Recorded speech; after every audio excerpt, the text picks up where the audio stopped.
sand dunes I've ever seen. If you've been outside of the through the sand dunes outside of Yuma between San Diego, those are mountainous compared to Saudi Arabia. So I'm apparently back, and not Yay. the internet going down, but the power that flicked. Oh, Ah, goodness. I'm like, there's wind, there's no light, no lightning or rain. Why did the power flicker? Apparently, that's what just happened a second ago. Except my ah, office, I did not see the flicker. Ah. I just went to go kick the router, and that's when I came across the mother-in-law who said, "Oh yeah, the lights just again." I'm like, "Oh, well, my office has battery backup. My lights are USB off the computer." Because I'm like, why install a So that light when you can shouldn't just have. put some USB lights? right. So hopefully that is the last flicker. So yes, I hope David you finished explaining how awesome Iron Kingdom. Oh yeah, well, Yeah. he's sold for the one shot now. Yep. I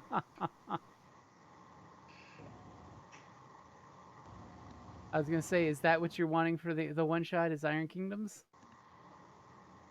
When is that again? I think we were still talking the 11th or the 16th. I don't think anyone set a date yet. I don't think a date has been firmly set. It was one of the Well, two different dates. there was two dates, and yeah, I haven't heard anything on one or the other, or both, or what. So And I am still waiting to hear back from Karen at RingCon because she wants me to host a fundraiser game day at Tucson Games and Games Oh, because they've been doing a couple fundraisers before the con at the beginning of next month. clever. And it's cute because it's like $25 game day. You get food, you get drinks, and baking a bunch of awesome things. And Karen is an Wow. awesome foodie. We were actually over at their house earlier today playing Artemis. nice. Which, if you're a Star Ooh. Trek friend, Artemis is the best. I have always wanted to try it. The, Well, the it's setup, it's Oh, definitely more fun if you have like a big enough setup for at least two ships. But yeah, Yeah. yeah, that's what Oh, we were doing today was the shakedown for the two ship setup because they now have enough for two ships, and we were doing all the scenarios with two ships to see how long we could go until the server crashes. Because that way we you know at the con how often to reboot between sessions. oh. are you running Because it off of tablets or what? yeah, it's all touchscreen tablets. So you Even the Ooh. captain gets his tablet so he can sit there and walk around talking and zoom in and out of the map to say, "What's that Joker in quadrant 4?" right? Nice. It was funny because originally I was I've getting all never excited. I've never actually played with enough people that there was a captain. Generally, the navigator takes that. Oh, I know. Usually when we play, we usually have at least one person play the captain, so that way you full we actually Uh-huh. had a full crew with a captain. The second ship, the Intrepid, stocked with three fighters. So the Intrepid would show up to when we start fighting, and all three players on that ship would launch their fighters and play as the fighters. Oh, nice. Wow. And we actually communicated because they were just in an adjacent room of when to launch because I was on weapons most of the time. So I was clearly telling people when I'm launching the EMP, the nuclear, or the torpedo because a lot of times the baddies will come out in big fleet swarms and it's nice you shoot the EMP, it kills their shields, and you follow it up with a nuke and it vaporizes half their fleet. Yeah, And But but no, sometimes you have to do a little saturation fire where you fire the EMP and then two nukes on each end of the fleet. And if your shuttles are out there, PvP is totally thick. I'm throwing that out there. The worst part is we had some trigger happy folks on the shuttles, and when they're shooting their little torpedoes off, when the last bad guy ship blows up, the torpedoes fly around space looking for the next target to home in on, which can be a friendly or an unfriendly. ah. We lost 2 of our deep space stations. Nah. Leftover missiles were looking for a home. Nice. Yeah, when we had it set up in Vegas for whatchamacallit, SOE Live, we Nice. we ran it 2 ships basically opposing each other, so we would assemble from people attending SOE, Sony Entertainment Online, Mm-hmm. or Sony Online Entertainment little festival they did every year, and we'd set it up with a big screen for the captain and everybody to look at, and then everybody had their consoles, and yeah, the captain just basically sat there and directed, and we would pit the ships against each other. Yep. We were actually talking about the next scenario they need to custom build is 2 ships, opposites, factions. So that way they can fight each other. But remove all the other alien spaceships, but Right. add all the space creatures. So you got your biomechs, which are basically space crustaceans that as they eat more stuff, they grow into bigger and badder, attack vessels. And the space piranha and the dreaded space dragon, which is this really pretty looking dragon thing. It actually looks like a prettier version of the fish aliens in Avengers. First Avengers, those flying fish that you see Hulk Thor kill. It's a prettier version of that. Right. Especially in one of our games earlier, we stood back and watched the enemy fleet fire a rocket at one. The dragon ate the entire fleet. It took forever, but it ate the entire fleet. First, their fleet all ganged up on the dragon, and then they realized they were losing, and the AI decided to split the fleet into 3 groups that took off, and the dragon just chased them all down afterwards. And it's just like, dragon. I mean, once we shot the dragon and we totally dropped it into a black hole, and that was great.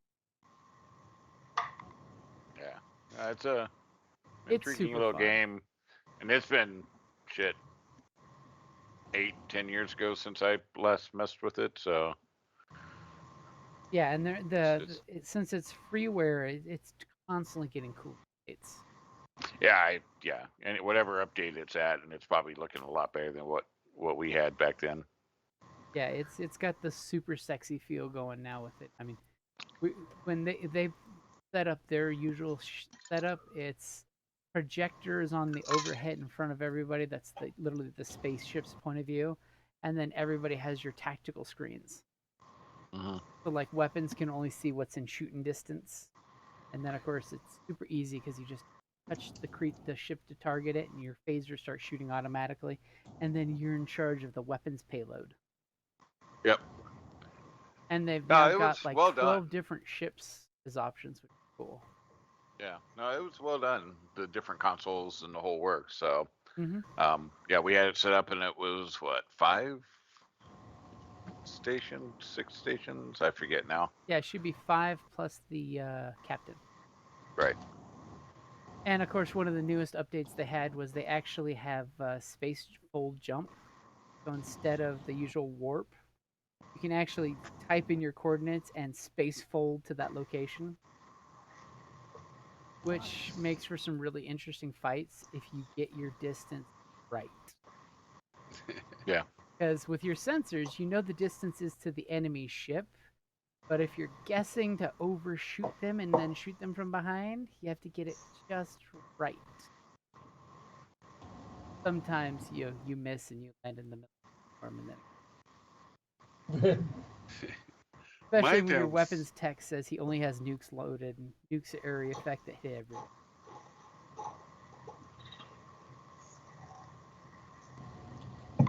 My downside is I'm the only one of any of my friends who has any interest in playing. So, yeah. If it doesn't have little pieces and rolling dice, they don't want to play it. They just want. They have to roll the Goblin Rock. Well, they're board game enthusiasts, and that's where they're comfortable. Mhm.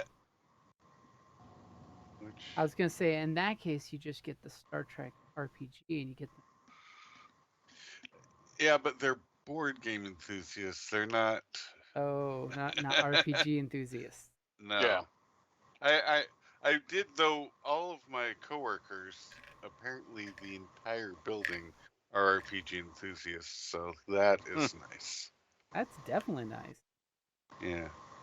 There's the super secret RPG communication method of you bring a game book to work and you put it on lunch break, and then you find out who is also an RPGer at work. Yeah. Now I do both board game and RPGs. Yep. Love a good epic board game. I, Yeah. I'm a huge fan of board games, except when it gets to be the.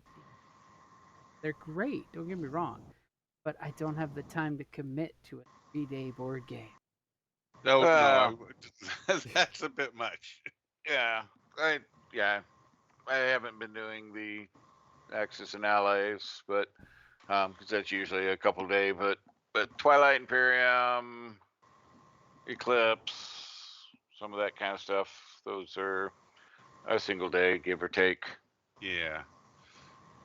So 4th of July, we did play Gettysburg, a miniature reenactment board game, tabletop battle simulator game, and it was fun. Except for when the like 2 teens walked over, like, "Oh, that's really cool. What battle's that?" And we're like, "Gettysburg." It's like, "Oh, World War II." Oh my God, that's horrible. Oh, Yeah. you poor child. Let me And they had to teach be you at the least ways. 14, 15-ish. It's like, yeah. Just remember, ignorance you fix. I know. It's just like, wow. Like, didn't your grandpappy sit you down to watch the History Channel? I'm not talking about Vikings.